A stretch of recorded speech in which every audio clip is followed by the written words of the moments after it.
Hey everyone, good evening. It's Scott at Scott Trades on X with StockMarketMentor.com and your chart of the day. Want to take a look at ARK Innovation? This is ticker ARKK. Now, of course, this is an actively traded ETF, but it's technically in a really nice uptrend. It's above all the key moving averages. The moving averages are in order.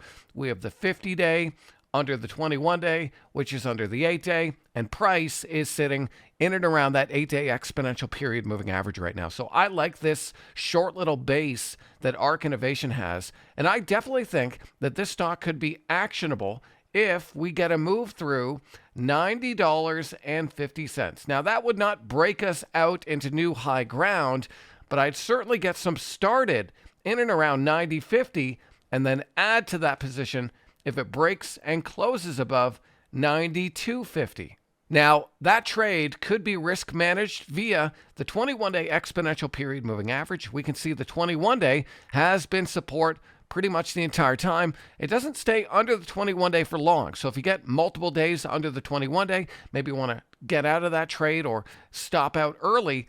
But I definitely think that could be a line in the sand, and then watch for that move through 90.50 and 92.50 on ARKK. So that's just one of many stocks we're looking at tonight at StockMarketMentor.com. I hope that's helpful, and I'll see you next time.